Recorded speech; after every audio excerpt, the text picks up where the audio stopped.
dernière question que je vais poser à tout le monde, qui est plus une question un peu prospective autour des nouveaux leviers conversationnels. Comment, Céline, par exemple, selon vous, doivent évoluer justement les conversations? Est-ce que c'est une histoire de canaux? Est-ce que c'est une histoire de contenu?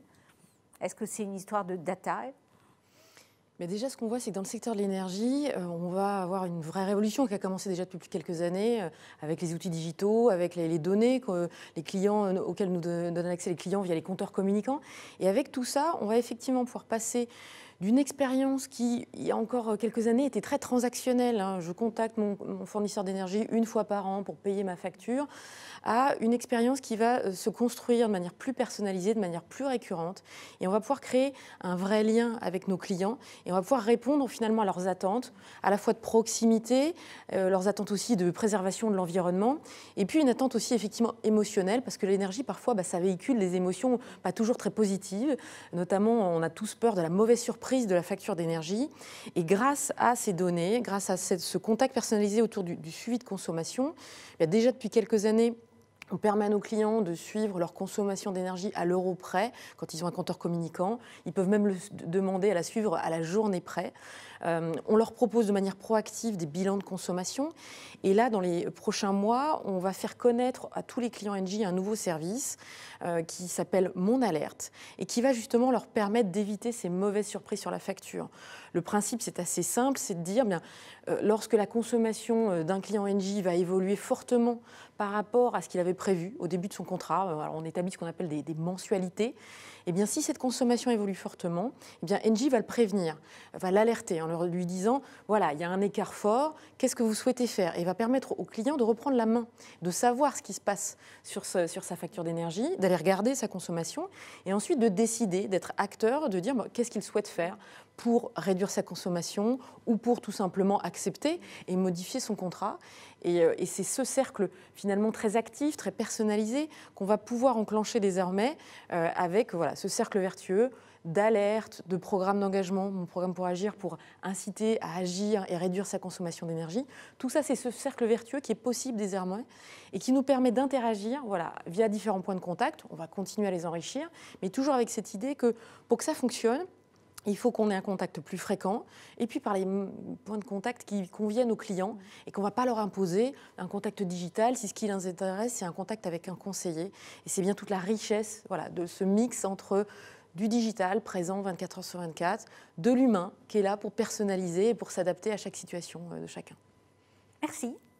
Antonio, pour la maison Breitling, si on fait un parallèle avec ce que vous pouvez observer dans les comportements en Asie, en Chine par exemple, où la conversation est encore plus avancée qu'en Europe, voire en France, quelles sont les observations que vous avez faites et qui peuvent être intéressantes à partager? Je vais y arriver. Oui, alors c'est vrai que la dynamique dans le marché asiatique ou chinois, dans la relation entre les clients, les prospects et la marque, elle est très avancée dans l'échange continu d'informations. L'échange continu, la discussion continue et ouverte, que se fasse à travers des canaux digitaux ou physiques. Je pense que ce qui est très intéressant à souligner pour nous, c'est de relancer la dynamique du service après-vente qui ne démarre pas après la vente, mais qui démarre tout au début de la relation avec le client final. Ce que je veux dire, c'est que d'un point de vue de la responsabilité de la marque, pour nourrir cette relation à très long terme avec le client, il faut créer un véritable écosystème d'échange, de collaboration et bien sûr de communication, de conversation, qui doit s'inscrire dans la longueur, dans la durée. Et la responsabilité de la marque est de comprendre quelle est l'attente du client par rapport aux valeurs qui doivent être établies dans cette relation. Comme disait quelqu'un sur le plateau, c'est une notion, c'est comme bâtir une amitié à long terme. Elle est valable, elle est réaliste, elle est forte si il y a des valeurs qui sont échangées. Donc, nous, on essaye de développer des écosystèmes, en fait, on les appelle des écosystèmes globaux, dans lesquels la notion de relation avec le client, elle s'intègre, elle va bien au-delà de l'achat du produit en tant que tel. Si je pense d'une manière spécifique au monde de Breitling, au monde du luxe, la dynamique du produit qui va être ensuite potentiellement vendu et revendu, dont la propriété va être transférée ou héritée. Qu'est-ce qu'on met en place en tant que marque pour pouvoir accompagner le client dans cette dynamique-là, qui se veut parfois circulaire d'un point de vue économique, mais non seulement, elle reste très émotionnelle, surtout quand il s'agit de transmettre un produit auquel on est très, très attaché. Qu'est-ce que la marque met en place et comment la marque va garantir aux clients que tout ça soit fait d'une manière cohérente par rapport à ses valeurs. En Chine, on a la possibilité, par rapport à une pénétration du contexte digital ou du conversationnel digital qui est bien plus élevé que ce qu'on voit aujourd'hui en Europe ou bien aux États-Unis, de tester et développer des solutions, des plateformes qui ont la possibilité de mélanger un tout petit peu le conversationnel digital dans la dynamique personnelle qu'on a avec le fort dans la boutique. Et de là, essayer de comprendre quels seraient les besoins qu'on a ensuite élevés globalement dans la dynamique de construction des conversations de la marque avec nos clients. Et vous savez, nos produits sont des produits, c'est des montres mécaniques. Donc, c'est quelque chose de très immuable depuis, je dirais, peut-être 150 ans dans le contenu du produit en tant que tel. Donc, on a besoin de développer cette extension digitale, pas dans le produit, mais vraiment dans la dynamique de communication avec le client. Et c'est autour de ça qu'on travaille beaucoup pour développer cette conversation qui se veut transgénérationnelle, hein, surtout quand on imagine la transmission du produit sur le très long terme. Vraiment très, ouais, très intéressant, on est captivés. Merci Antonio. Samuel, pour Boursorama Banque, oui, aussi, qu'est-ce qu'on peut voir comme nouveau levier conversationnel pour un secteur comme la banque?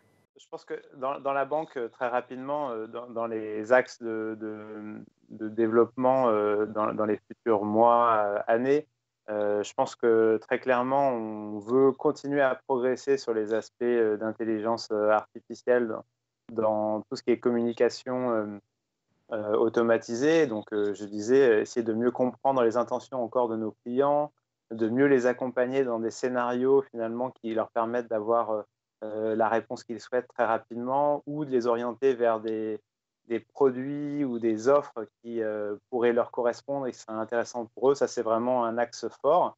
Et c'est quelque chose qu'on voit, je pense, dans la majorité des banques, et plus particulièrement, je pense à une, notamment Bank of America aux États-Unis, qui a un chatbot qui est très développé, qui s'appelle Erika. Et le deuxième axe pour nous, je pense, qui est fort, c'est l'aspect coaching. C'est clairement un axe de développement où, à partir des informations qu'on a sur un client, comment on peut l'aider à mieux vivre son argent, à mieux épargner, à mieux dépenser aussi. Et ça va au-delà même du cadre de la banque. Là aussi, il y a l'exemple d'une banque asiatique qui s'appelle DBS, qui nous montre finalement comment, en tout cas, la volonté d'une banque d'être transparente, c'est-à-dire de s'intégrer pleinement dans un ensemble d'expériences clients que peut vivre un individu. Donc, quand je pense par exemple à un achat immobilier, ce n'est pas uniquement le crédit qui est intéressant, c'est l'ensemble finalement de son parcours de recherche, d'achat d'un bien immobilier, ensuite d'emménagement potentiellement, de changement de fournisseur d'énergie peut-être, qui est intéressant. Et donc, comment on peut s'intégrer dans ces différentes expériences clients pour rester un acteur clé finalement dans la relation qu'on peut avoir. Ça, c'est des axes aussi très intéressants de développement pour nous, pour continuer à avoir cette conversation, ces échanges, ces interactions avec nos clients. Merci Samuel. Le mot de la fin, Nathalie, avec vous justement, et vers quelle nouvelle conversation on peut tendre? Vers quelle nouvelle conversation?